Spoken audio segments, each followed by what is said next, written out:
Hello my dear friends and masters, welcome back to our channel oneness vegetarianism. నా పేరు స్వప్నేశ్వరి. ముందుగా మనందరి గురువైన డాక్టర్ బ్రహ్మర్షి పితామహ పత్రి సరక్ నా యొక్క అనంతకోటి ఆత్మ ప్రణామాలు. సత్యలోకవాసులకి, దివ్యలోకవాసులకి, మహాకరణ లోకవాసులకి, నక్షత్ర లోకవాసులకి, ఏంజల్స్కి, మహావతార్ బాబాజీకి, బుద్ధ భగవానుడికి, రామ్తా మాస్టర్కి, మహా ఉపాధ్యాయుడు, మాస్టర్ టీచర్, ఇమోటల్ గురువైన తండ్రికి నా యొక్క అనంత కోటి ఆత్మ ప్రణామాలు. ఈ వర్తమాన క్షణంలో ఉన్న సమస్త సృష్టిలో ఉన్న ఈ యావత్ గురుమండలకి, కాంతి స్వరూపులకి నా యొక్క స్వయానికి కూడా అనంతకోటి ఆత్మ ప్రణామాలు. మరి ఇప్పుడు మన ముందుకు రాబోతున్న మాస్టర్ శాంత మేడంకి సాదరంగా వెల్కమ్ చేద్దాం. Masters madam, welcome to our session madam. Over to you madam. Shanta madam. Thank you madam. Thank you so much. ముందుగా మన గురువు గారు అయిన బ్రహ్మర్షి పితామహ పత్రిశ్వరి గారికి, స్వర్ణమాల పత్రి మేడం గారికి నా ఆత్మపూర్వక ప్రణామాలు, కృతజ్ఞతలు, ధన్యవాదాలు తెలియజేసుకుంటూ విశ్వంలోని గురువులందరికీ కూడా నా ఆత్మ ప్రణామాలు, కృతజ్ఞతలు. వన్నెస్ వెజిటేరియనిజం టీవీ వ్యవస్థాపకులైన మా స్వప్నేశ్వరి మేడం గారికి శత కోటి ఆత్మ ప్రణామాలు, కృతజ్ఞతలు, ధన్యవాదాలు. అలాగే రామ్తా మాస్టర్ గారికి శత కోటి ఆత్మ ప్రణామాలు. మరియు నాకు ఎంతగానో సహకరిస్తున్న కుటుంబ సభ్యులకి, నాకు జన్మనిచ్చిన తల్లిదండ్రులకి ఆత్మ ప్రణామాలు, కృతజ్ఞతలు తెలియజేసుకుంటూ నా స్వయానికి, వర్తమాన క్షణంలోని విశ్వానికి కూడా ధన్యవాదాలు, కృతజ్ఞతలు తెలియజేసుకుంటూ అతీంద్రియ రహస్యాలు అనే బుక్, అంటే సీక్రెట్ డాక్ట్రిన్ అనే పుస్తకం మేడం బ్లావెట్స్కి రాసింది, చదువుతున్నానండి. సహకరిస్తున్న మీ అందరికీ కూడా నా శత కోటి కృతజ్ఞతలు. Thank you. నిన్నటి రోజు అంటే చీకటిలో అగోచరాలను వెలుగులోకి తేవటమే లక్ష్యంగా బ్లావెట్స్కి లూసిఫర్ పత్రికను ప్రారంభించారు. ఇది కూడా మరొక సంచలనమే. కారణం, అనేక దేశాలను, అనేక సమాజాలను, అనేకుల జీవితాలను తూర్పార పట్టడంలో వెనుకంజ వేయకపోవటమే. ప్రయోగాత్మకంగా సాగిన ఈ వ్యాసాలు సైతం బ్లావెట్స్కి కలెక్టెడ్ రైటింగ్స్ లో 4 సంపుటాలను విషయ సూచికలు అయ్యాయి. 29వ అధ్యాయము దివ్య పరిమళం. మేడం, ఈరోజు తెల్లారుజాన స్వీయ ప్రేమ చేసుకునేటప్పుడు నాకు అగరబత్తీలు వాసన వస్తుంది మేడం. ఎంతసేపు. మంచిదే మేడం, మంచిదే కదా మేడం. మనకు అది చెప్దాం అనుకున్నా ఇలా చేస్తూ పోయినామంటే మన శరీరం దుర్వాసన ఉంటుంది కదా. శరీరము ప్రతి ఒక్కరికి చెమట, దుర్వాసన ఉంటాయి కదా మేడం, రకరకాలు. ఇది సీముతో కూడిన దేహం కదా, అవన్నీ కూడా పోయి సుగంధం వస్తుంది. ఇప్పుడు మీరు చెప్పారు కదా, ఒక్కసారి అగరవత్తుల వాసన రావడం కాదు, ఒక సుగంధం. ఇప్పుడు సుగంధంగానే గంధపు చెక్కల వాసన వస్తుందంట మనకి. ఇవన్నీ పోయి మన చెమట వాసన కూడా లేకుండా గంధపు వాసన వస్తుంది. ఇప్పుడు ఉంటారు కదా చాలామంది మాస్టర్స్, గ్రేట్ మాస్టర్స్ ఉంటారు కదా, ఎన్రేటెడ్ మాస్టర్స్, అలాంటి వాళ్ళకి చెమట వాసన ఉండదు. వాళ్ళకి మంచి సుగంధ వాసన. వాళ్ళ శరీరం వాళ్ళు వెకెట్ చేసినప్పుడు వాళ్ళ శరీరం కూడా తీసుకెళ్ళేటప్పుడు కూడా ఇప్పుడు మామూలుగా శవాలు కూడా వాసన వస్తాయి, వాళ్ళకి రాకుండా గంధపు వాసన వస్తాయి వాళ్ళకంట మేడం. అది అంటే అది శరీరం నుంచినే వచ్చింటదా మేడం? మరి బయట నుంచి ఎక్కడ వచ్చిందేమో అనుకుంటున్నాను నేనైతే. అంటే బయట నుంచి వచ్చిందన్నా కూడా బయట హాస్టల్ మాస్టర్స్ వచ్చినప్పుడు కూడా అలాగే వస్తుంది మేడం. అక్కడైతే పిరమిడ్ వ్యాలీలో వేళ్ల సంఖ్యలో కూర్చోంటారు చూడండి మేడం, అక్కడైతే ఎన్ని పరిమళాలు మేడం. అక్కడ చాలా మంచి స్మెల్స్ వస్తుంటాయి అక్కడ. మా మల్లెపూలు లాంటిది, సెంటులు, ఇది ఏదేదో వెరైటీ. అక్కడైతే అనుభవించాను. నాకు ఇప్పుడు కొంచెం అప్పుడు ఎప్పుడో ఒకసారి అయింది, మళ్ళీ ఇప్పుడు నేను ఈ రోజు అయింది చూడండి. మంచిదే కదా మేడం, మంచిదే కదా. ఆనందపడండి, సంతోషించండి. అలా ఎప్పటికీ ఉంటుంది. దాన్ని ఇంకా అంటే తెలుసు కానీ దాన్ని బిలీవ్ చేయండి. అది అసాధ్యమేం కాదు, సాధ్యమే, ఎప్పుడైనా అవుతుంది. అదంతా కూడా నేనే, బయటది ఏం కాదు, అది నేను ఒక్కటే అనేది అర్థం చేసుకోండి. Okay madam. Thank you madam. థియోసఫిస్టులు అంటే దివ్య పరిమళం 29వ అధ్యాయం ఇది. థియోసఫిస్టులు కాని వారెవరో తెలిసిపోతే అయిన వారెవరో ఇట్టే అర్థమైపోతుంది. కానితనం తెలిస్తే అయినతనం అంతి వస్తుంది. అయిన వారి గుణగణాలు అవగతం అవుతాయి. థియోసఫిస్టు అంటే కేవలం మతం రంగు పొలుముకున్నవాడు కాదు, అలాగని మతాన్ని పూర్తిగా వదులుకున్నవాడు కాదు, కేవలం శాస్త్రవేత్త కాదు అంటే శాస్త్రాన్ని కాదన్నవాడని కాదు, ధార్మికుడు కాదు అంటే ధర్మం చేసి మిన్నకుండే వాడని కాదు, సంఘ సేవకుడు కాదు అంటే మానవ సేవే మాధవ సేవ అని తృప్తిపడి కాలం వెళ్ళదీసేవాడు కాదు. వీటన్నింటి సమాహారము ఒక విధంగా థియోసఫిస్ట్ అంటే విశ్వజ్ఞతతో అతడి కార్యరంగం చాలా విస్తృతమైంది. భౌతిక, ఆదిభౌతిక, అతీంద్రియ, మార్మిక జగత్తులతో అనుబంధం ఉంటుంది. కీటకంలోనైనా దివ్యత్వాన్ని నింపటమే థియోసఫిస్టులు చేసే పని. థియోసఫిస్టులు ఎంత ప్రాచీనాన్నైనా ఆమోదించగలరు, ఎంత ఆధునికాన్నైనా హక్కున చేర్చుకోగలరు. తమ అతీంద్రియ ప్రయోగాలలో అవసరమైతే ప్రకృతి సహకారాన్ని సైతం తీసుకోగలరు. ప్రపంచంలో బాధోపశమనానికి తమ ఇన్స్టిట్యూట్ పవర్స్ ను ఉపయోగించగలరు. తమదైన పరులదైన బాధ ఒక్కటే అని తెలుసుకున్నవారు కాబట్టే వారికి ప్రపంచ బాధే తమ బాధ అయింది. ఈ బాధను తొలగించడానికి భౌతికంగానైనా అతీంద్రియంగానైనా సిద్ధం కావాలి. ఆ సిద్ధతకు థియోసఫీ పట్టుకొమ్మ అయింది, బౌద్ధానికి చేరువ కాగలిగింది. యుగాలు మారుతున్న మానవ జాతి ఆధ్యాత్మిక చీకటి కోణాల నుండి బయటపడలేకపోతోంది. మనిషి ఎంతో విజ్ఞానాన్ని ప్రోధి చేసుకుంటూ సైన్స్ ప్రభావంతో పదార్థ జగతికి పరిమితమైపోతున్నాడు. ఫలితంగా ఆధ్యాత్మికత్వం ఎప్పటికప్పుడు సిగ్గుపడి ప్రక్కకు తప్పుకోవలసి వస్తుంది. మానవత్వానికి విలువ ఇవ్వని ఆధ్యాత్మికత్వం వల్ల ఒరిగేదేమీ లేదు. ఆవేశాలు, అసూయలు కాదు కావలసింది, అంటే ఆవేశాలు, అసూయలు కాదు కావాల్సింది. సైన్స్ ఎంతలా విస్తరించుకుంటూ పోతున్నా దానికి బీజం మానవ మేధనే కదా. అలా ఆత్మను అణువును కలపటంలో థియోసఫీ మార్గం సుగమం చేయగలిగింది. నాకు అంగీకారం కానిది ఇతరులకు అంగీకారం కాదు, నాకు పనికిరాని వర్తనం ఇతరులకు పనికిరాదు. ఇది మానవ నీతి అని సనాతన ధర్మం అంటున్నా పట్టించుకున్న వారేరి తనను తాను ఎలా చూసుకోవాలనుకుంటాడో ఇతర జీవులను అలాగే చూడాలనుకోవాలి అంటుంది జైనం. అదే ఇందాక మాట్లాడుతున్నాం కదా, ఇందాక డిస్కషన్ ఇదే వర్తిస్తుంది మేడం. ఇప్పుడు నాకు ఎట్టుంటది అట్నే, ఇప్పుడు నాకు మాత్రం నొప్పి, ఇప్పుడు నా చేకిచ్చితే నొప్పి మీకు నొప్పి ఉండదా? నాకు అదే కదా, మనం ఇంకో జీవిని చంపితే దానికే నొప్పి ఉంటది కదా, అది జ్ఞానము. అంతేగా అట్లా తనను తాను ఎలా చూసుకుంటాడో ఇతర జీవులను అలాగే చూడాలనుకోవాలి అంటుంది జైనం. చూసేవారేరి ఇతరులు నీకు ఏం చేయాలని ఆశిస్తావో నువ్వు వారికి అదే చేయాలి అంటుంది క్రైస్తవం. చేసేవారేరి నీ పొరుగు వారిని నీలా ప్రేమించు అంటుంది జుడాయిజం. ప్రేమించేవారేరి పరులు నీకు ఏం చేయకూడదు అనుకుంటావో నువ్వు వారి విషయంలో అలాగే ఉండాలి అంటుంది కన్ఫ్యూషియిజం. ఉండేవారేరి నువ్వు ఎవరినో కొట్టాననుకుంటావు కానీ కొట్టించుకున్నది నువ్వే.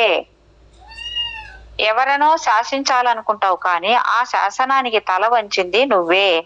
ఎవరినో హింసించాలనుకుంటావు కానీ ఆ హింసకు గురైంది నువ్వే. ఎవరినో పాదక్రాంతుల్ని చేసుకోవాలనుకుంటావు కానీ పాదక్రాంతం అయ్యేది నువ్వే. అందుకే సన్యాసి ఎవరిని హింసించడు, వారు హింసించటానికి అవకాశం ఇవ్వడు అంటుంది జైన. ఇది ఎంతమందికి సమ్మతమైంది? అంతెందుకు, పక్షి పిల్లను కొనదేలిన పుల్లతో పొడిచే ముందు అదెంతలా గాయపరుస్తుందో తెలుసుకునేందుకు నిన్ను నువ్వు పొడిచి చూసుకో అన్నది నైజీరియా సామెతనే కావచ్చు. కానీ ఉలిక్కిపడి నిన్ను నువ్వు చూసుకోలేకపోతే మనిషి అనుకోవటమే పొరపాటు అవుతుంది. నిజమే కదా మేడం, ఇది ఎంత బాగుంది. జ్ఞానం అంటే ఏదో కొండను తవ్వి ఎలుకను పట్టడం కాదు. జ్ఞానం అంటే కనీసం మానవత్వం, సంస్కారం. అంటే ఎంత షార్ప్ గా ఉన్న పుల్లతో ఒక పక్షిని పట్టుకొని దాన్ని పొడిస్తే దానికి ఎంత బాధ ఉంటది కదా. అంతే కదా, అట్లా మనల్ని కూడా పొడుచుకుంటాయి కదా, అర్థమయ్యేది దాని బాధ. ఇన్ని రకాలుగా అన్ని మతాలు చెప్పినా ఇంకా మానవత్వం మేల్కొనని నేపథ్యంలో థియోసఫీ ఏ హై హెవెన్ బార్న్ రిలీజియన్ గా రంగప్రవేశం చేసింది. రెండు వైపులా పదను గల ఆయుధంగా కార్యమగ్నమైంది. ఈ దృక్కోణంలో చూస్తే నూతన మత వ్యవస్థాపకులు, తాత్విక సిద్ధాంతులు, వాద ప్రతివాదకులు అందరూ థియోసఫిస్టులు కావాలి. మానవ జాతి మనుగడ ప్రారంభమైన నాటి నుండి ఏ కొత్త అంశం వెలుగులోకి వచ్చినా దాని సూత్రధారులందరూ థియోసఫిస్టులే కావాలి. ఇలా చూస్తే హైందవంలో, బౌద్ధంలో, జైనంలో, క్రైస్తవంలో, ఇస్లాంలో, ఇలా ఏ మతంలోనైనా థియోసఫిస్టులు కనిపిస్తారు.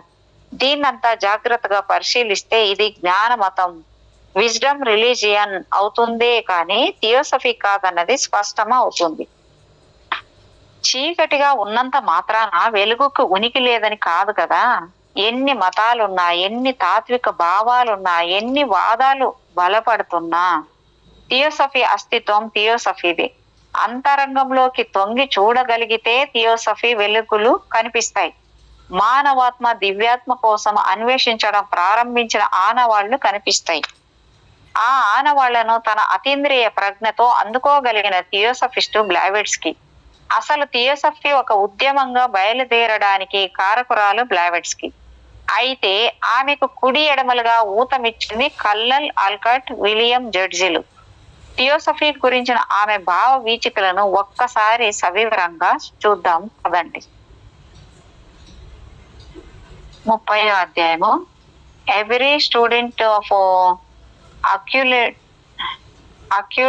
అక్యులటిజం and every theosophist believes in black magic and in dark natural powers present in the world.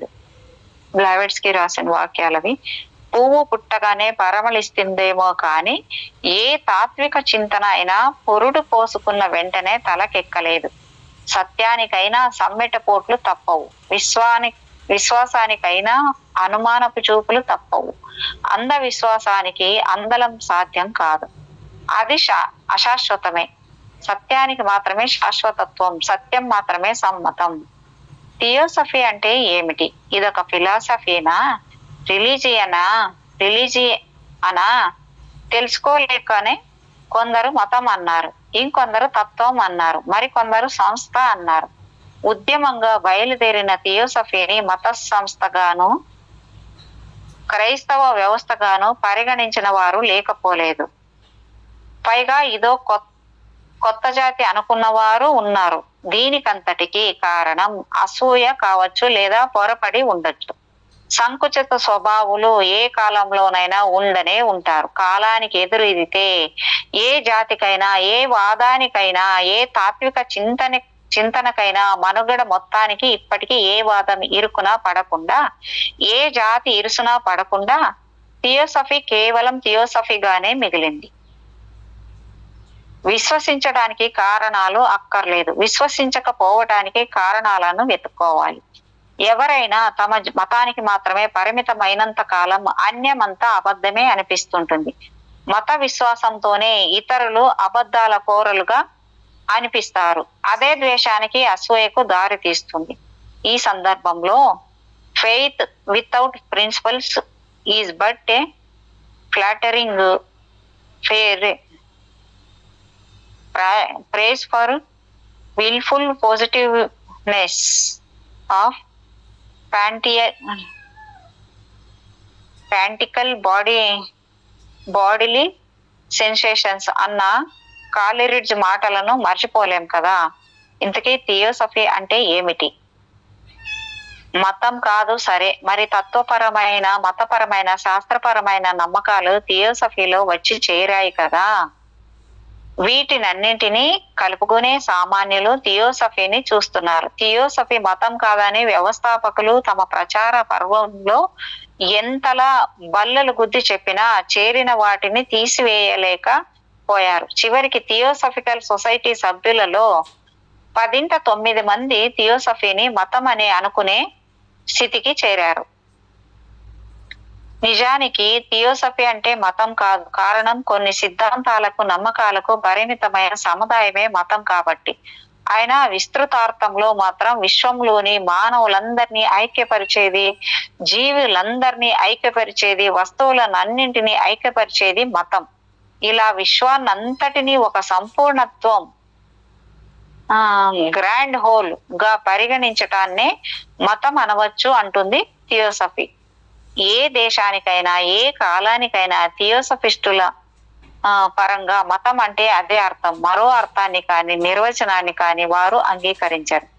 ఈ దృష్టితో చూస్తే థియోసఫిస్టులు ఎవరు చిందిన రక్తపు బొట్టుకు వారసులుగా కనిపించారు. బ్రతుకు భత్యం కోసం విశ్వ మతాన్ని ఎన్నుకున్న వారుగా అగుపించారు. విశ్వహితమే వారికి సమ్మతం. వారి సమ్మతానికి దగ్గరగా ఉండేది బౌద్ధం ఒక్కటే. థియోసఫీ అనే ఆలయం made by no human hand nor built in any locality of earth but verily is raised only in the inner sanctuary of man's heart, wherein regions along with awakened soul. అవును, theosophy temple అనేది ఏ ఒక్క మానవ మీద లాఘవమో భువన మనోహర హార్మ్యమో కాదు, భువిని పరిమళ భరితం చేసిన దివ్య ప్రసూనం, దివ్య ప్రభంజనం. మానవ అంతరంగంలో హృదయ క్షేత్రం నుండి అతీంద్రియమైంది జాగృతాత్మకి మాత్రమే అందే విశ్వనిధి అది. థియోసఫీ మతం కాకపోయినా కొందరైనా మతంగా అంగీకరించడానికి కారణం విశ్వజనీనం కావటం, భిన్నత్వంలో ఏకత్వాన్ని కాంక్షించటం. పరమాత్మ అయినా జీవాత్మైన అణువైన ఆకాశమైన ఆ వెలుగుకే చెందటం. విశ్వ మానవ సౌభ్రాతృత్వాన్ని, సోదరత్వాన్ని, హితాన్ని కాంక్షించటం. 31వ అధ్యాయము. సత్యం ఒక్కటే సమ్మతం. కళ్ళకు గంతులు కట్టుకొని చూడాలని ప్రయత్నించకపోతే థియోసఫీ విజ్డము దివ్య జ్ఞానంగా సాక్షాత్కరిస్తుంది. థియోసఫిస్టులు ఎవరు ఎవరిని ఏ మతం అని అడగరు. అలాగే ఆరాధన పద్ధతుల గురించి పట్టించుకోరు. అంటే ఆచారానికి అడ్డు చెప్పరు. ఎవరి ఇష్టం వారిది. థియోసఫిస్టులు కావటానికి ఏ మతం వారు సంసిద్ధమైన వారిలో చూసేది మతంతో, కులంతో, వర్గంతో, ప్రాంతంతో లింగ వివక్షణ లేకుండా ప్రతి ఒక్కరిని సోదరులుగా, సోదరీలు మనులుగా పరిగణిస్తున్నారా లేదా అనే ఆస్తికులలోనే కాదు, నాస్తికులలోనైనా థియోసఫిస్టులు చూసేది విశ్వ సోదరత్వాన్ని. టాల్స్టాయ్ అయినా, టాగూర్ అయినా, జీసస్ అయినా, కన్ఫ్యూషియస్ అయినా, బుద్ధుడైనా, కృష్ణుడైనా, ఐన్స్టీన్ అయినా, కలాం అయినా, సన్యాసిలోనైనా, సంసారిలోనైనా వారు చూసేది విశ్వ కళ్యాణాన్ని, విశ్వహితాన్ని, విశ్వ సోదరత్వాన్ని. వారికి కావాల్సింది sensitive soul of every naturally religion man. సామాన్యంగా అంధవిశ్వాసాలు లేనివారు, సంకుచిత్వం లేనివారు థియోసఫీ వైపు ఆకర్షితులవుతూ ఉంటారు. కేవలం అతీంద్రియత కోసమే, మార్మిక విద్యల కోసమో థియోసఫీ తీర్థం పుచ్చుకునేవారు ఎక్కువ కాలం థియోసఫిస్టులుగా ఉండలేరు. పశు ప్రవృత్తి నుండి బయటపడటం, తద్వర్తనులు కావటం థియోసఫీ గొడుగు కిందికి చేరిన వారికి సులభ సాధ్యం అవుతుంది. ప్రాచీనానికి కొత్తగా తలుపులు తెరవటం, అపవిశ్వాసాలపై జ్ఞాన కిరణాలు ప్రసరింపచేయటం, ఆశంలో ప్రజ్ఞాన భూమికలు చూడటం సాధ్యమవుతుంది. థియోసఫిస్టుల లక్ష్యం స్పష్టంగా ఉంటుంది. జీవన మార్గం సుగమంగా ఉంటుంది. కాబట్టి ఎంతటి జ్ఞానులైనా, విజ్ఞానులనైనా, సంస్కృతి పరులనైనా, సాంప్రదాయజ్ఞులనైనా కాకపోయినా శ్రద్ధాళువులైతే చాలు థియోసఫీ ఛత్రం క్రిందకు చేరవచ్చు. ప్రపంచంలో ఏ వ్యక్తి పుట్టుకతోనే పరిపూర్ణుడు కాదు. అలాగే థియోసఫిస్టు కూడా జన్మసిద్ధంగా విశ్వసోదరుడు కాదు. అవుననుకున్నా కాదనుకున్నా పరిణామంలోనే థియోసఫీ చెప్పే విశ్వ సోదరత్వం ఆచరణ యోగ్యం అవుతుంది. ప్రకృతి లేని శాశ్వత ఐక్యత, అబ్జల్యూట్ యూనిటీ ఆఫ్ నేచర్ ను విశ్వసించగలిగితే మరింత సులభ సాధ్యం అవుతుంది. దివ్య జ్ఞానం అనంతం. ఆ అనంత జ్ఞానం ప్రతి ఆవరణలోనూ వ్యాపించి ఉంది. అలాగే భూమిపైన కొంత ఉంది. అన్ని ఆవరణల విజ్ఞానాన్ని అందుకోవటమే థియోసఫిస్టుల చేయాల్సిన పని. అందులో శాస్త్రానికి అందేది కొంత అయితే ఆర్షానికి అందేది ఇంకొంత, అతీంద్రియతకు అందేది మరికొంత. ఇలా భిన్నత నుండి ఏకతను సాధించాలన్నది థియోసఫీ లక్ష్యం. ఒక విధంగా ఇది విజ్డమ్. రిలీజియన్ అంకితం కాగలిగితే ప్రజ్ఞానం. జ్ఞాన మతం నుండి పుట్టుకొచ్చినవే అన్ని మతాలు, కులాలు, వర్గాలు, తెగలు. చివరికి వైయక్తిక మతాలు, వాదాలు. విజ్డమ్ అనేది కూడా కల్మషం కావడానికి కారణం వైయక్తిక స్వార్థమే, కీర్తి కాముకతనే. ఇవి లేని వారు థియోసఫిస్టులు. ఆధ్యాత్మిక వాదులందరూ సంపూర్ణ థియోసఫిస్టులు కాలేరు.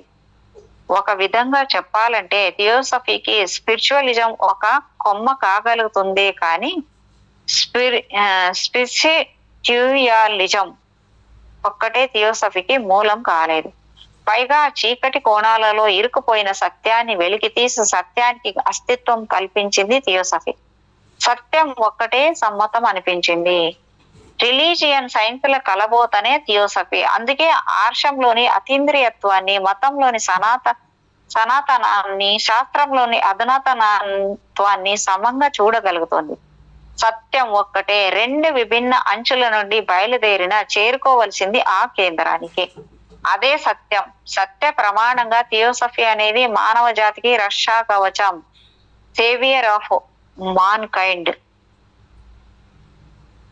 థియోసఫీ అంటేనే ఆర్ష జ్ఞానం, ఆధునిక విజ్ఞానం, అతీంద్రియ ప్రజ్ఞానంల సమాహారం. ఈ సమాహారానికి సంతకం అవసరం లేని మూర్తిమత్వం బ్లావెట్స్కి. 32వ అధ్యాయము ఆది భౌతిక సంకల్పం.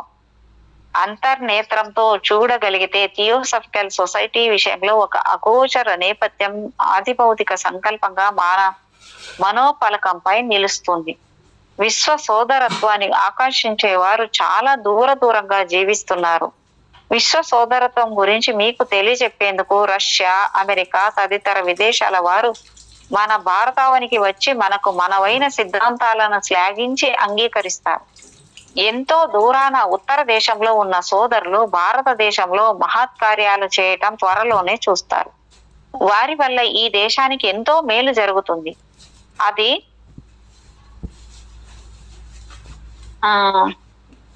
అరుళ్ ప్రకాశ వళ్ళారల్ గా ప్రసిద్ధి చెందిన భారతయోగి చిదంబరం రామలింగం పిళ్ళై వినిపించిన భవిష్యవాణి.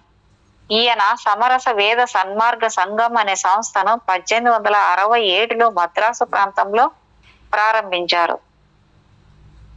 విశ్వ సోదరత్వం, వేదాల సత్య సిద్ధాంతాల ప్రచారం అనే లక్ష్యంతో దాదాపు 6 ఏళ్లు ప్రచారం నిర్వహించిన ఆయనకు అసంతృప్తే మిగిలింది. వేల సంఖ్యలో సమావేశాలకు హాజరైన పదుల సంఖ్యలోనే ఆయన చెప్పిన హిందూ శాస్త్రాల సత్య సిద్ధాంతాలను జనం అందుకోగలిగారు. అందుకే ఆయన తన చివరి సమావేశంలో విశ్వ సోదరత్వాన్ని ప్రబోధించే ప్రచారకులు సుదూర దేశాల నుండి వస్తారని చెప్పటం ఒక దివ్య సంకల్పమేమో. థియోసఫికల్ సొసైటీ రంగ ప్రవేశం గురించి మద్రాసు ప్రెసిడెన్సీ కళాశాల తమిళ పండితుడు తొలువూరు వేలాయుధ మొదలియార్, మా గురువు చెప్పిన భవిష్యత్తు ఈ రోజు అక్షరాల సాకారమైంది. ఉత్తరాన మహాత్ములు ఉన్నారన్న విషయం మానవారికి కొత్త సమాచారం ఏమీ కాదు. మేడం బ్లావెట్స్కి, కల్నల్ అల్కట్లు రష్యా, అమెరికాల నుండి వచ్చి భారతదేశంలో థియోసఫికల్ సొసైటీని స్థాపిస్తారన్న భవిష్యత్ దర్శనం మహాత్ముల నుండి మా గురువు గారికి కలిగింది. కుల వర్గాల మధ్య అంతరం తొలగిపోయి విశ్వ సోదరత్వాన్ని అందరూ అభిలషిస్తూ భారతంలో విశ్వ సోదరత్వం నెలకొంటుందని వారు అంటుండేవారు అని అనటం రామలింగ స్వామి. మేడం, ఈ రామలింగ స్వామి అంటే ఆ అల్లా బక్షు సార్ చెప్తుంటారు, ఆయనేనా మేడం? ఓకే. రామలింగ స్వామి భవిష్యత్ దర్శన ఔచిత్యాన్ని తెలియజేస్తున్నప్పటికీ థియోసఫికల్ సొసైటీ ఆవిర్భావం అన్నది ఒక ఆదిభౌతిక సంకల్పంగా స్పష్టమవుతుంది. ఇకపోతే థియోసఫికల్ సొసైటీ మన స్థాపనకు పూర్వమే బ్లావెట్స్కి తన మాస్టర్ నుండి ఒక ఫిలాసఫికో రిలీజియన్ సొసైటీని స్థాపించాలని ఆదేశాలు అందాయట. ఆ నేపథ్యాలను సరిగా విశ్లేషిస్తే థియోసఫికల్ సొసైటీ స్థాపనలోని దివ్య ప్రణాళిక విదితమవుతుంది. హెచ్పి బ్లావెట్స్కీకి కల్నల్ హెన్రీ స్టీల్ అల్కాట్ తో తొలి పరిచయం అక్టోబర్ 14, 1874 ఎడ్డీ సోదరుల నిర్వహణలోని అదృశ్య జీవుల ప్రదర్శనశాల ఎడ్డీ ఫార్మ్ హౌస్ లో అప్పటికి 3 ఏళ్లకు పూర్వమే బ్లావెట్స్కీ ఈజిప్టులోని కైరోలో ఆధ్యాత్మిక అన్వేషణ సొసైటీ స్పిరిట్ అనే సంస్థను ప్రారంభించిన అది విజయవంతం కాలేదు. అయినా ఆమె తీరని ఆర్తితో పరమ గురువు టీచర్స్ల ఆదేశాలతో న్యూయార్క్ చేరుకున్నారు. అక్కడ నివురుగప్పిన నిప్పులా బ్లావెట్స్కీ ఉంటుండగా ఆధ్యాత్మిక అన్వేషణలో ఉన్న డైలీ గ్రాఫిక్ జర్నలిస్ట్ ఆల్కాట్ ఆమెకు తారసపడ్డాడు. మేడం పెదాల మధ్యకు చేరిన సిగరెట్ ను ముట్టించడంతో ఆల్కాట్ బ్లావెట్స్కీల పరిచయం పొగలా రింగులు తిరిగి స్నేహమైంది. ఒక మహా అగ్నిశిఖలా పరిణమించింది. ఆల్కాట్ కు స్పిరిట్స్ పై ఉన్న ప్రేమను, ఆసక్తిని బ్లావెట్స్కీ గుర్తించారు. ఆమెతో స్నేహం కారణంగా ఆల్కాట్ లో మాస్టర్లపై నమ్మకం పెరిగింది. ఆస్ట్రల్ ప్రజ్ఞను భౌతిక దేహంలో అనుభూతించడానికి ఫిలాసఫీ ఆఫ్ ఆకల్టిజం తెలిసి ఉండాలి. లేకపోతే తప్పు త్రోవ పట్టడమే కాక అపాయానికి కూడా దారితీస్తుంది అన్న గాఢాభిప్రాయంతో స్నేహధర్మంగా బ్లావెట్స్కీ ఆల్కాట్ ను ఆకల్టిజం మౌలిక సూత్రాలను అర్థం చేసుకోవాలని సూచిస్తుండేవారు. ఇద్దరి ఆసక్తి ఒక్కటే కావడంతో వారి వాద ప్రతివాదనలో చోటు చేసుకున్న అంశాలతో న్యూయార్క్ లోని దినపత్రికలకి రచనలు చేస్తుండేవారు. వీరి మైత్రి కొనసాగుతుండగానే ఎల్ బ్రిడ్జ్ జి బ్రౌన్ అనే స్పిరిచువల్ సైంటిస్టు పత్రికా సంపాదకుడు వీరిద్దరితో కలిశాడు. ఈ సందర్భంలోనే మనం చెప్పుకోవలసిన మరో విశిష్ట వ్యక్తి విలియం క్యూ జడ్జ్. 1874 చలికాలంలో న్యూయార్క్ లోని ఐర్వింగ్ ప్లేస్ లోని బంగ్లాలో జడ్జికి బ్లావెట్స్కీతో పరిచయమైంది. ఆ తొలి పరిచయ సమావేశంలోనే బ్లావెట్స్కీ మాటలకు జడ్జి మంత్రముగ్ధుడయ్యాడు. ఆమె చూపుల వేడికి తన రహస్య ఆలోచనలు, తన వ్యక్తిగత సంబంధాలు అన్ని ఆమెకు తెలిసిపోయాయనుకున్నాడు. ఆమె ఏనాడు జడ్జిని అతడి వ్యక్తిగత జీవితం గురించి కానీ కుటుంబం గురించి కానీ అడిగింది లేదు. అయినా అంతా తెలుసు అన్నదే ధారాళంగా మాట్లాడుతుండేది. బ్లావెట్స్కీ అసమాన ప్రతిభకు అంకితమైన పోయాడు కాబట్టి థియోసఫికల్ సొసైటీ వ్యవస్థాపనలో బ్లావెట్స్కీ ఆల్కాట్లతో పాటు తాను 3వ వ్యక్తి అయి థియోసఫీని సేవించాడు. బ్లావెట్స్కీతో స్నేహం కొనసాగుతుండగానే 1875లో మీడియంస్ తో తన అన్వేషణ మరింతగా కొనసాగాలన్న ఆలోచనతో ఆల్కాట్ ది మిరాకిల్ క్లబ్ స్థాపించారు. ఈ ప్రయత్నము ఆల్కాట్ పరంగా నిష్ఫలమే అయినప్పటికీ సమీప భవిష్యత్తులో థియోసఫికల్ సొసైటీ రూపొందించడానికి ఒక ఊతమై ఉండవచ్చు కదా. ఆల్కాట్ థియోసఫికల్ సొసైటీ స్థాపన భారాన్ని తన భుజస్కంధాలపై మోయాలని ప్రయత్నించిన సొసైటీని స్థాపించాలని, దానికి ఒక మంచి పేరును సెలెక్ట్ చేసుకోమని, ఆల్కాట్ ను కూడా కలుపుకోమని బ్లావెట్స్కీకి మాస్టర్ల నుండి ఆదేశాలు రావటం, దానిని బ్లావెట్స్కీ తన నోట్స్ లో పొందుపరచడం ఆల్కాట్ కు తెలియదు. ప్రపోజల్ ఆల్కాట్దే అని ప్రపంచానికి తెలిసిన స్థాపనకు దివ్య ఆదేశాలు అందుతున్నవి బ్లావెట్స్కీ అని ఆమె నోట్స్ చూసేదాకా ఎవరికీ తెలియదు. ఏది ఏమైనా బ్లావెట్స్కీ ఆది భౌతికతపై, ఆధ్యాత్మికత పైన, ఆస్ట్రల్ ట్రావెల్స్ పైన ఉత్సుకత ఉన్న వారితో సమాలోచనలు జరపటం వెనుక ఉన్న ఉద్దేశం థియోసఫికల్ సొసైటీ స్థాపన నేపథ్యాలలో ఒక నేపథ్యమే.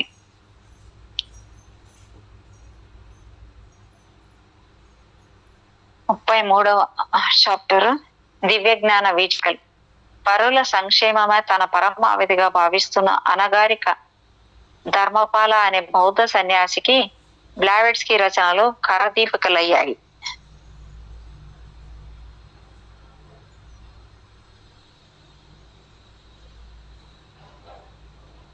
థియోసఫీకి అతి సమీపంగా ఉన్న మతం బౌద్ధం అని విశ్వసించిన బ్లావెట్స్కీ 1891 మే 8 కీర్తిశేషురాలు అయినప్పటికీ అదే సంవత్సరం అదే నెల 31 నాడు అనగారిక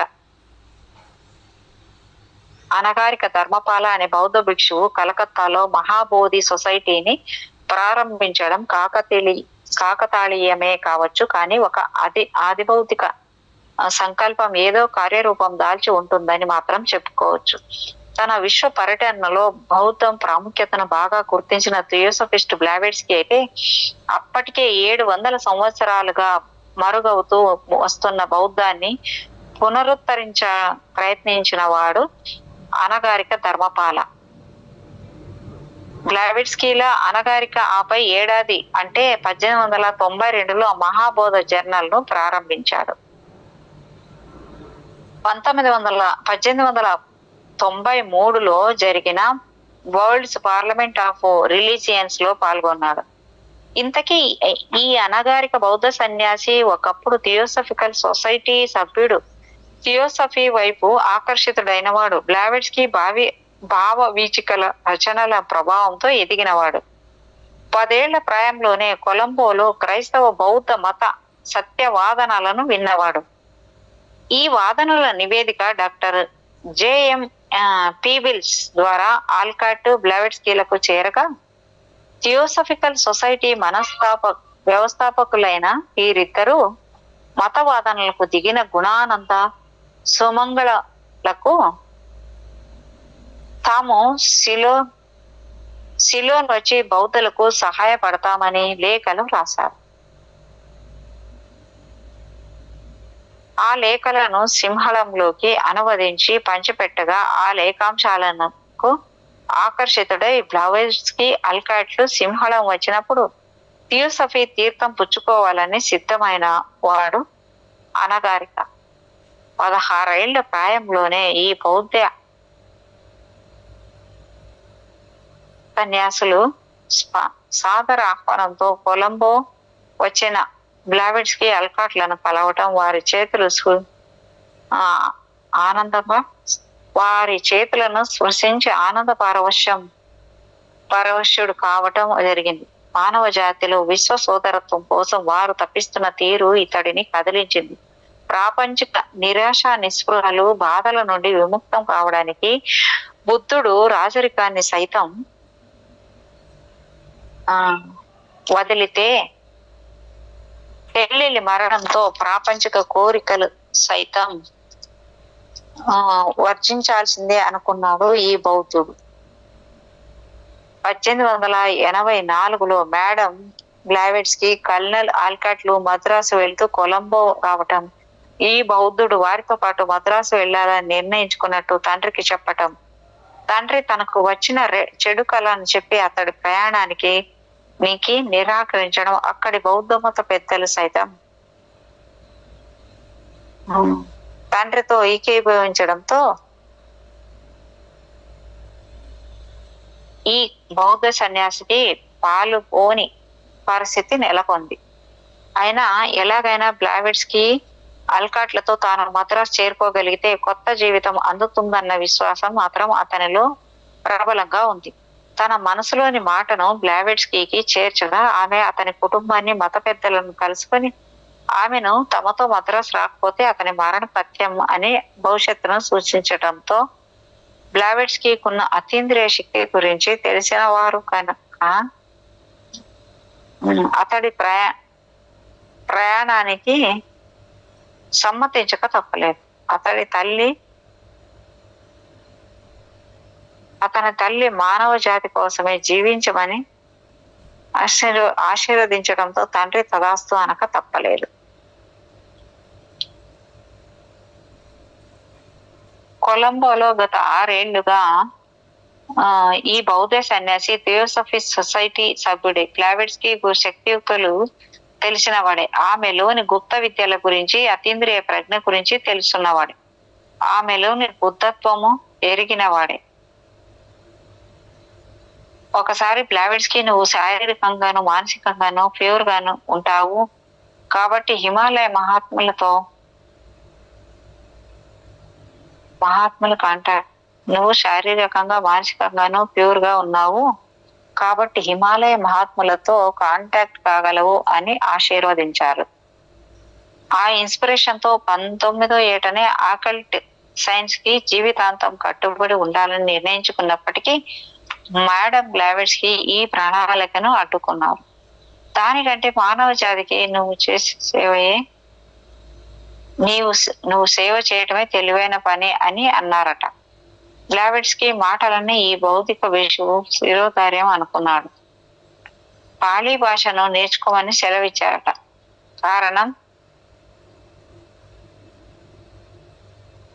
కారణం అది బౌద్ధానికి సీక్రెట్ లాంగ్వేజ్ అని అట. మోషానికి బ్లావెట్స్కి ప్రేరణతో అనగారిక పాళీ భాషలో నిష్ణాతుడై బౌద్ధ మతాన్ని పునరుద్ధరించడం కోసం మహాబోధ సొసైటీని స్థాపించడమే కాకుండా బౌద్ధ మత ప్రచారం కోసం మహాబోధ పత్రికను ప్రారంభించి కాబట్టి సొసైటీ స్థాపించడమే కాకుండా బౌద్ధ మత ప్రచారం కోసం మహాబోధ పత్రికను ప్రారంభించి బౌద్ధానికి ప్రజలకు ఎనలేని సేవలు చేస్తూ వచ్చారు. ఇంకా అనగారిక మానవబోధ ప్రస్థానం బ్లావెట్స్ దివ్య సంకల్పమేనేమో.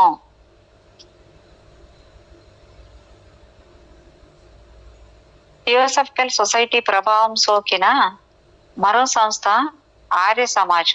ఆ ప్రభావం 2 సంవత్సరాలే కావచ్చు. ఆ తర్వాత వారి లక్ష్యాలు మారాయి. అమెరికా నుండి భారత్ కు పయనమవుతున్న తరుణంలో డిసెంబర్ 1878 ప్రాంతాల్లో థియోసాఫికల్ సొసైటీ అధ్యక్ష హోదాలో కల్నల్ అల్కాట్ బొంబాయి ప్రాంతంలో థియోసాఫికల్ సొసైటీ అధ్యక్ష హోదాలో కల్నల్ అల్కాట్ బొంబాయిలోని ఆర్య సమాజ్తో ఉత్తర ప్రత్యుత్తరాలు సాగించాడు. కారణం ఆర్య సమాజానికి లక్ష్యాలు దివ్య సమాజ లక్ష్యాలు దాదాపు ఒకేలా ఉండటం. మొత్తానికి భారతదేశంలో థియోసాఫికల్ సొసైటీ స్థాపించిన అల్కాట్ బ్లావెట్స్కి మీరట్ వెళ్లారు. అక్కడ రైల్వే స్టేషన్ లో నాటి ఆర్య సమాజ్ సభ్యులందరూ థియోసాఫికల్ సొసైటీ వ్యవస్థాపకులిద్దరికి స్వాగతం సత్కారాలు చేశారు. ఆ తర్వాత కొద్ది రోజులకి ఆర్య సమాజ్ స్థాపకుడైన స్వామి దయానంద సరస్వతిని బ్లావెట్స్ తీసుకుని దివ్య జ్ఞాన సమాజానికి ఆహ్వానించారు. బ్లావెట్స్ కి దృష్టిలో స్వామి దయానంద సరస్వతి ఒక గొప్ప పండితుడు. అప్పట్లో స్వామికి మించిన సంస్కృతం తెలిసిన పండితులు మరెవరూ లేరంటే వ్యక్తే దయానంద. గుప్త విద్యలు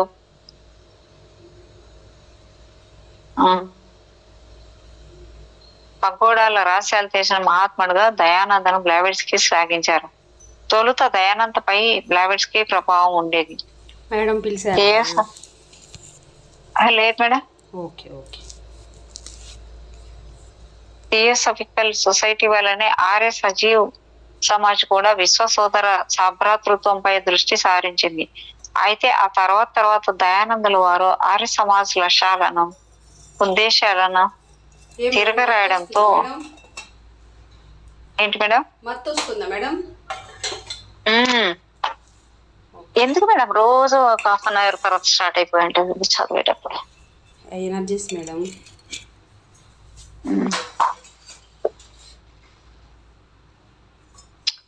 అయితే థియోసాఫికల్ సొసైటీ వల్లనే ఆర్య సమాజ్ కూడా విశ్వ సోదర సౌభ్రతృత్వంపై దృష్టి సారించింది. అయితే ఆ తర్వాత దయానందుల వారు ఆర్య సమాజ లక్ష్యాలను ఉద్దేశాలను తిరగరాయటంతో అది కేవలం హైందవులకే పరిమితమైంది. కులానికి కట్టబడకపోయినా హిందూ మతానికి పరిమితమైంది.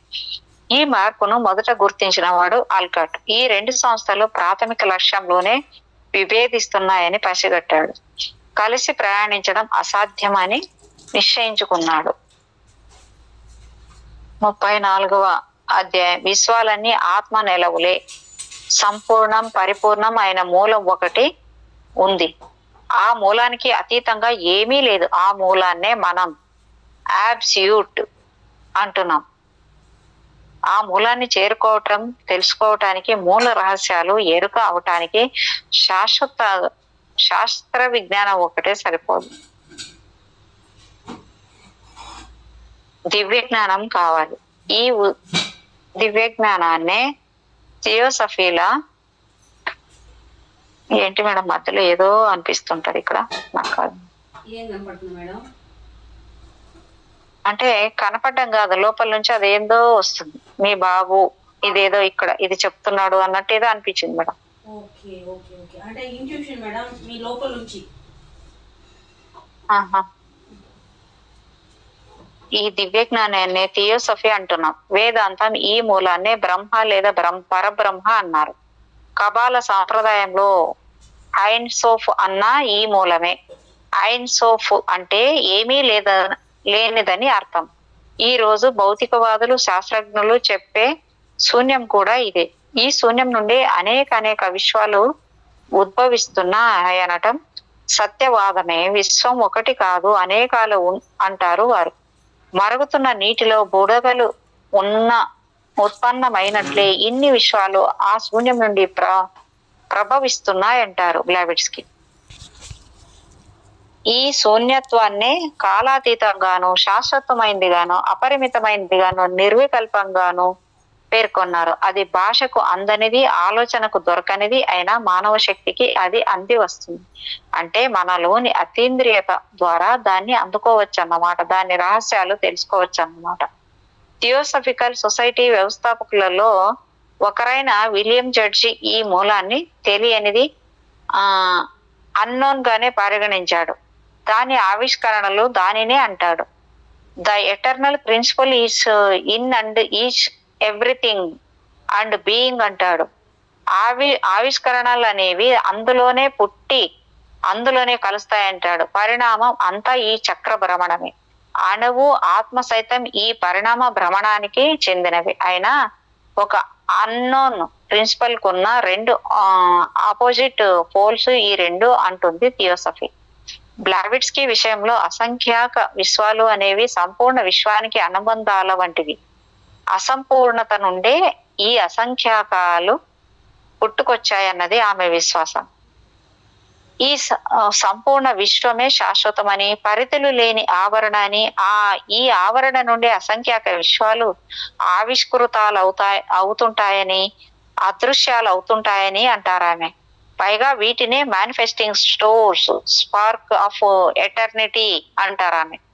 అతీంద్రియత్వానికి ఇవి సులభంగా అంది వస్తాయి. ఈ మూలాన్ని జుడో క్రైస్తవం సృష్టి అంటుంటే, హైందవం మోక్షం అని, బౌద్ధం నిర్వాణం అని అంటుంది. దీనిని అనంతం అంటూనే టైం అండ్ స్పేస్ లో దీనికి ఆరంభం అనేది లేదంటుంది. అంటే కాలానికి లొంగని అనంతం అనేగా. ఉద్దేశపూర్వకంగా కాకపోయినా ఆధునిక విజ్ఞాన శాస్త్రం అతీంద్రియ జ్ఞానం నుండి ఎంతో కొంత గ్రహిస్తూనే ఉంటుందంటారు బ్లావిట్స్కీ. ఎవరితో ఎలా ఏకీభవించినా కాకపోయినా సంపూర్ణ విశ్వాన్ని యూనివర్స్ అంటున్నాం. అసంఖ్యాక విశ్వాలను మల్టీవర్స్ అంటున్నాం. ఖగోళంలో జ్ఞాతం అంటే అహం, ఈగో అనేది ఉంది కదా.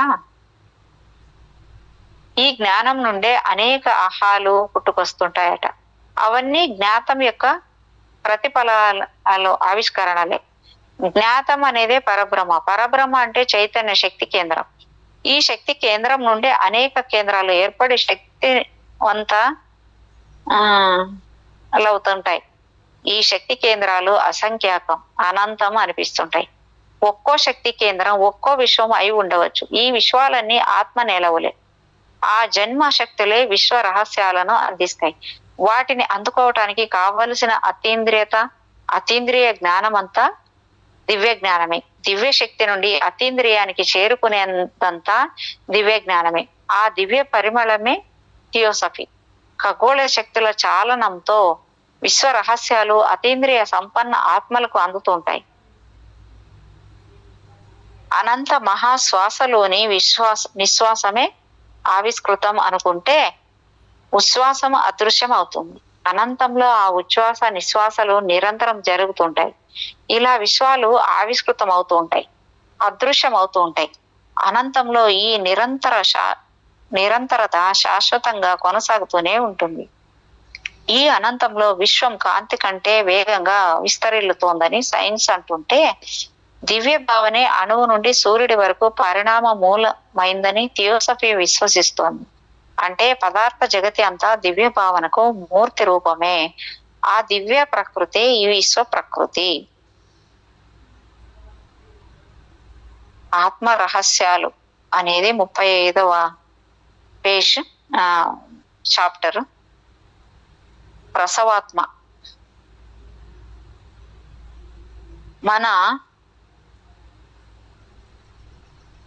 మన రూపాలు, మన బుద్ధులు ఎలా భగవంతుడికి ఆపాదింపబడ్డాయో అలాగే చరిత్రలోని విరోచిత కార్యాలు ఆపాదింపబడి దేవుళ్ళు, దేవతలు మనకంటే శక్తియుక్తులు కలవారై మన సాహిత్యాలలోకి ప్రవేశించారు.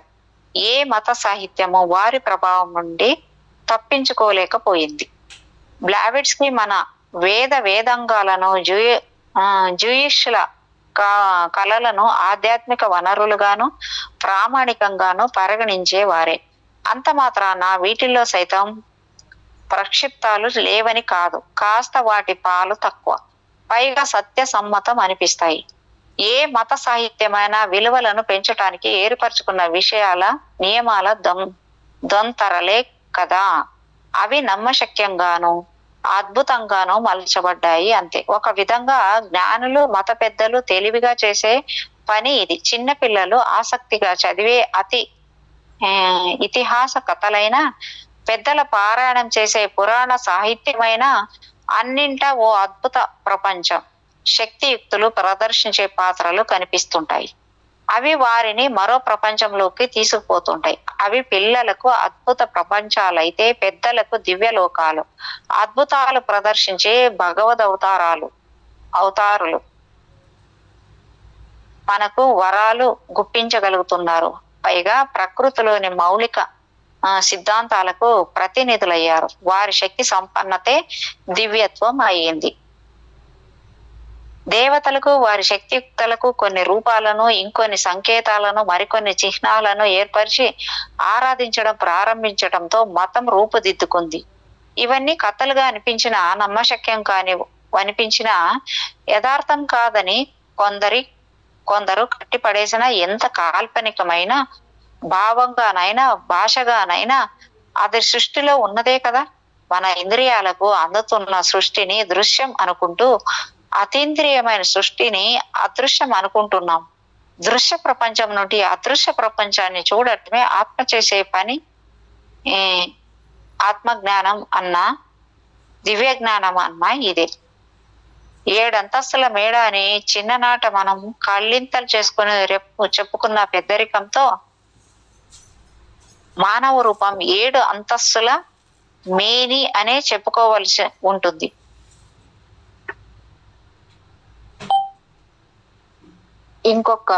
ఇంకొంత ప్రజ్ఞానంతో 7 అంతస్తుల ఆత్మ అని చెప్పుకోవచ్చు. ఎటు చూసినా జీవితాన్ని 7 విభ్రమ పరుస్తూనే ఉంటుంది. అద్భుతంగా అనిపిస్తుంటుంది. కాకమ్మ కథ అనుకోకపోతే 6 రోజులలో ఈ సృష్టిని చేసి 7వ రోజు భగవంతుడు విశ్రమించాడట. కాస్త ఇంగిత జ్ఞానం ఉంటే ఆ రోజుల శ్రమకు 7వ రోజు విశ్రమం అని ఇట్టే తెలిసిపోతుంది. అనుకోను మేడం. అంటే నేను అనుకోను మేడం కాకమ్మ కథని. అదే కదా. అదే కాస్త ఇంగిత జ్ఞానం ఉంటే 6 రోజుల శ్రమకు 7వ రోజు విశ్రమం అని ఇట్టే తెలిసిపోతుంది. అంటే మనలాగే భగవంతుడికి సృష్టి పరంగా ఒక వీకెండ్ లభించినట్లే కదా.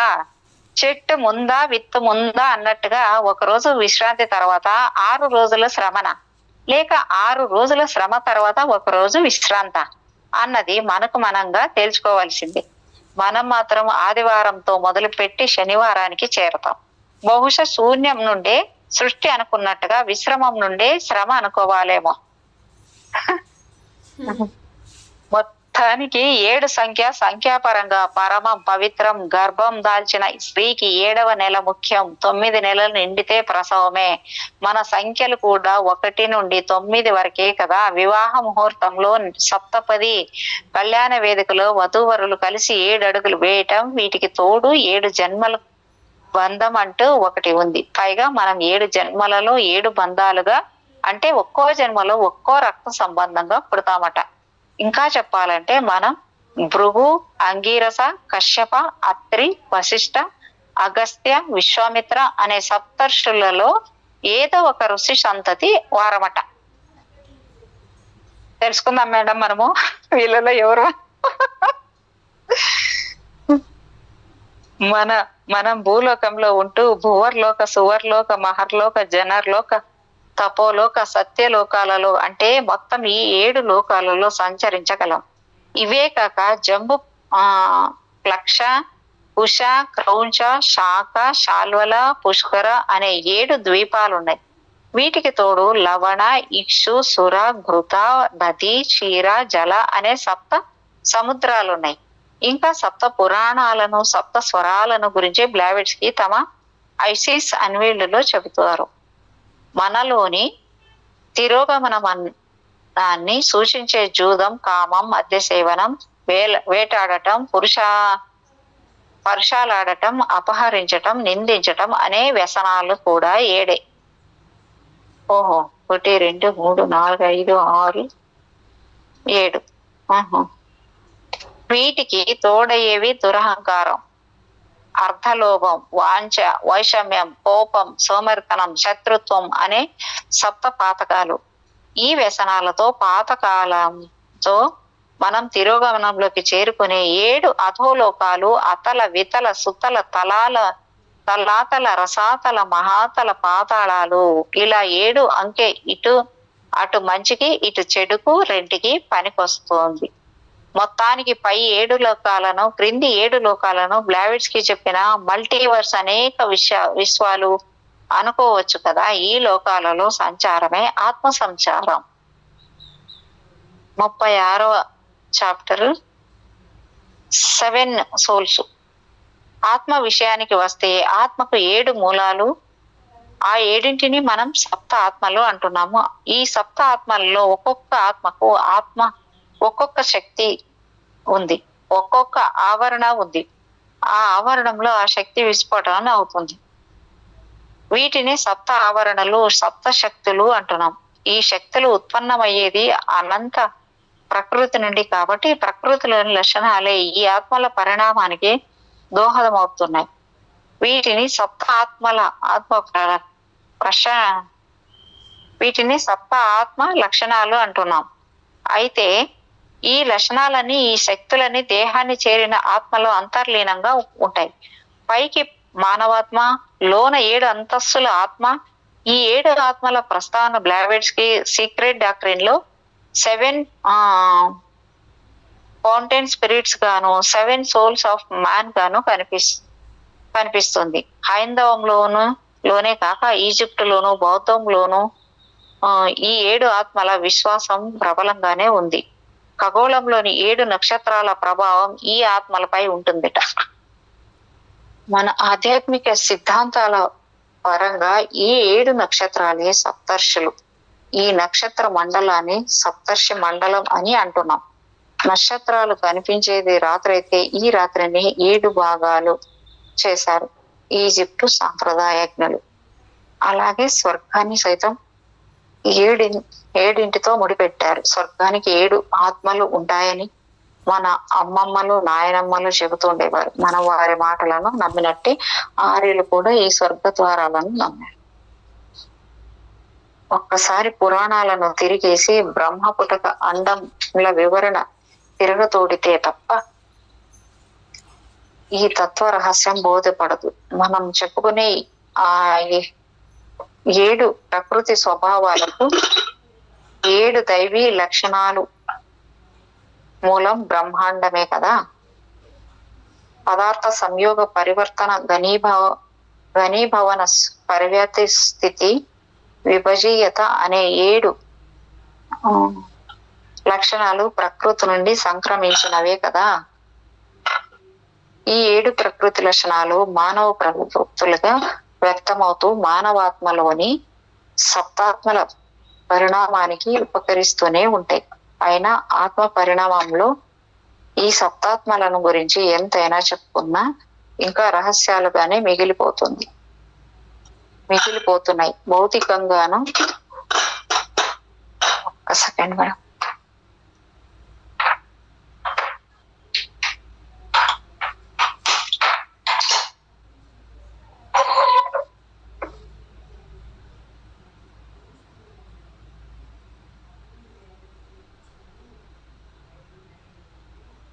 భౌతికంగాను, మానసికంగాను, భౌతికంగాను, ఆది భౌతికంగాను ఎంతలా విశ్లేషించ ప్రయత్నించినా అందని రహస్యాలు ఇంకా అదృశ్యంగానే ఉండిపోతున్నాయి. ఆంధ్రుల నుండి ఆంగ్లేయుల దాకా ఆత్మను విశ్వసిస్తున్న వారే ఎక్కువ మంది. ఆత్మపరంగా 7ను పవిత్ర సంఖ్యగా చేరుకున్న వారే అధికులు. బ్లావిట్స్కి చెప్పే ఈసాటరిక్ పరంగా కానీ, భారతీయ ఆత్మ ప్రకారం కానీ, రూప శరీరం, ప్రాణ లేక జీవ శరీరం, ఆధ్యాత్మిక శరీరం, ఆత్మ శరీరం అంటూ మానవ శరీరాన్ని 7 ప్రాణ లేక జీవ శరీరం, ఆస్ట్రల్ శరీరం, మానసిక లేదా భౌతిక శరీరం, కామరూప శరీరం, ఆధ్యాత్మిక శరీరం, ఆత్మ శరీరం అంటూ మానవ శరీరాన్ని 7 శరీరాల సమ్మిశ్రితంగా చెప్పుకుంటున్నాం. పైగా ప్రతి శరీరాన్ని ఒక ఆత్మ అనుకుంటూ రూప లేదా దేవాత్మ, జీవాత్మ, ఆస్ట్రలాత్మ, మానసాత్మ, మృగ లేదా కామరూపాత్మ, ఆధ్యాత్మికాత్మ, పవిత్రాత్మ లేదా మహాత్మ లేదా పరమాత్మ అని మానవాత్మను 7 ఆత్మల కూడలిగా చూస్తున్నాం. ఇక మానవ శరీరం మనగలిగే తీరును బట్టి రక్తాత్మ, సోల్ ఆఫ్ బ్లడ్, శ్వాసాత్మ, సోల్ ఆఫ్ బ్రీత్, శరీరాత్మ, కవరింగ్ సోల్, గ్రహణాత్మ, సోల్ ఆఫ్ పర్సెప్షన్, ఉత్పాదకాత్మ, సోల్ ఆఫ్ ఒబెసెన్స్, జ్ఞానాత్మ, ఇంటలెక్చువల్ సోల్, ఆధ్యాత్మికాత్మ, స్పిరిచువల్ సోల్ అని 7 విధాలుగా చెప్పుకుంటున్నాం.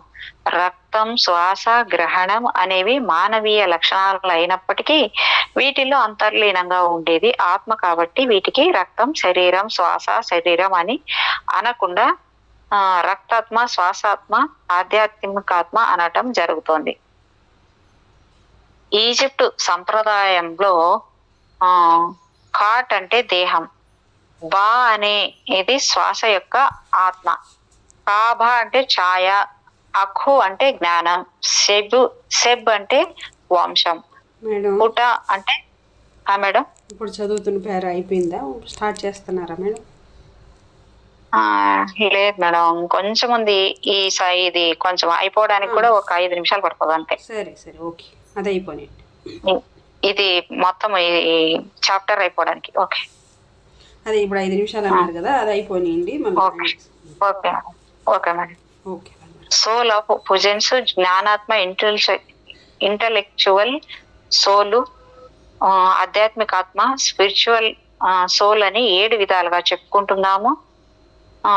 రక్తం, శ్వాస, గ్రహణం అనేవి మానవీయ లక్షణాలు అయినప్పటికీ వీటిల్లో అంతర్లీనంగా ఉండేది ఆత్మ కాబట్టి వీటిని రక్త శరీరం, శ్వాస శరీరం అని అనకుండా రక్తాత్మ, శ్వాసాత్మ, ఆధ్యాత్మికాత్మ అనటం జరుగుతుంది. ఈజిప్ట్ సంప్రదాయంలో కాట్ అంటే దేహము, బా అనేది శ్వాస యొక్క ఆత్మ, కాబా అంటే ఛాయ, అక్కు అంటే జ్ఞానము, సెబ్ అంటే వంశము, పుట అంటే జన్మకారకుడైన తండ్రి, ఆత్మ అంటే శాశ్వతమైన ఆత్మ. ఈ 7 క్రమంగా దేహాత్మ, శ్వాసాత్మ, ఛాయాత్మ, జ్ఞానాత్మ, వంశాత్మ, పిత్రాత్మ, దివ్యాత్మ అని అంటున్నారు. ఇలా ఏ సంప్రదాయంలోనైనా ఆత్మను సప్తాత్మ అంటున్నంత మాత్రాన మానవాత్మ 7 ఆత్మలలో ఏదో ఒక ఆత్మకే చెందిందని కాదు. అంటే ఏ ఒక్క మానవాత్మను రక్తాత్మనో శ్వాసాత్మనో కుదించకూడదు. బుద్ధి కుశలురు ఎవరు ఈ పని చేయరు. అలాగే ఈ 7 లక్షణాలు మరో ప్రపంచంలో ఆధ్యాత్మిక ఉనికికి ఉపకరిస్తాయని కానీ మరో జీవితానికి ఇవి స్వభావాలు లక్షణాలు అవుతాయని కానీ అనుకోరు. అశాశ్వతమైన అహం జన్మకు వచ్చినప్పుడు పదార్థం, ఆత్మ, మేటర్ అండ్ స్పిరిట్ గా పరిపూర్ణమైన 7 విభిన్న ఆవరణలలో తన ఉనికిని చాటుకుంటూ చైతన్యవంతం అవుతుంటుంది. అయినా ఈ మానవ అహానికి సైతం అంతర్లయ ఆత్మనే, అందుకే ఆత్మహంకారం అంటుంటాం. ఈ ఆత్మహంకారంలో ఆత్మ శాశ్వతం అయితే అహంకారం అశాశ్వతం. మనలోని 7 ఆత్మలు సూర్యుడిలోని 7 ఆత్మల ప్రతీకలు. సూర్యుడి నుండి జరిగే ఈ 7 ఆత్మల శక్తి ప్రసరణలే కిరణాలుగా మనలోని 7 ఆత్మలను తాకుతాయి. సూర్యుడి సప్తస్వాలు ఈ సప్తాత్మల ప్రతీకలే. అంతెందుకు రివిలేషన్ లో క్రీస్తు చేతిలోని పుస్తకంలో కనిపించే 7 నక్షత్రాలు కూడా సప్తర్షి మండలంలోని 7 నక్షత్రాల వంటివే కదా. అయితే ఈ 7 నక్షత్రాలు 7 చర్చీల 7 తాళపు చెవులు అనేవారు ఉన్నారు. అయింది మేడం ఇక్కడికి. మేడం స్వప్న మేడం,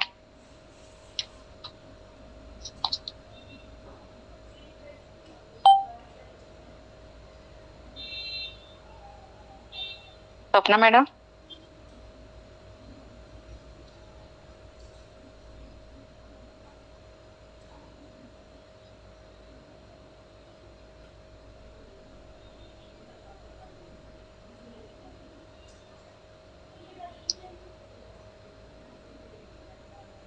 స్వప్న మేడం,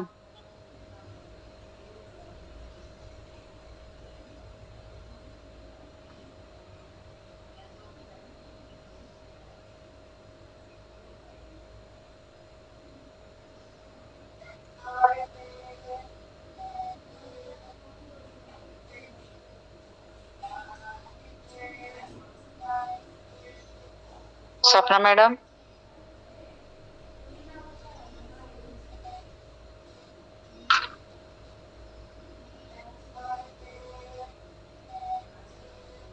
స్వప్న మేడం,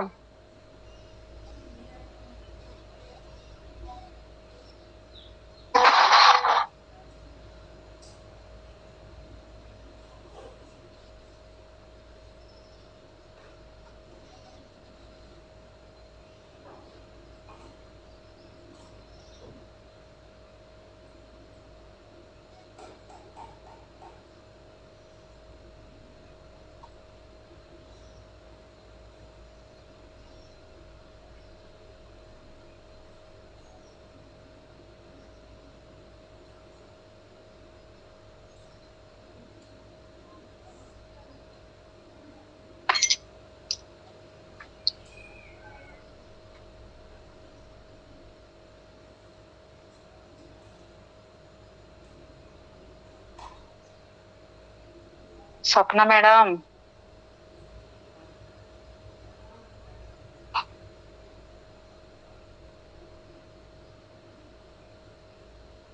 స్వప్న మేడం,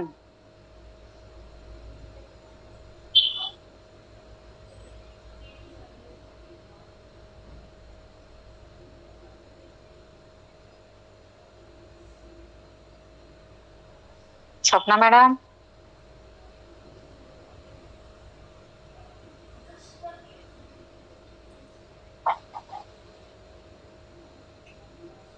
మేడం, స్వప్న మేడం,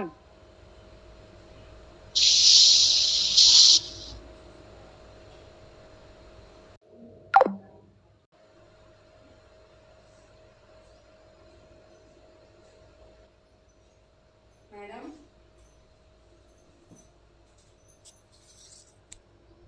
మేడం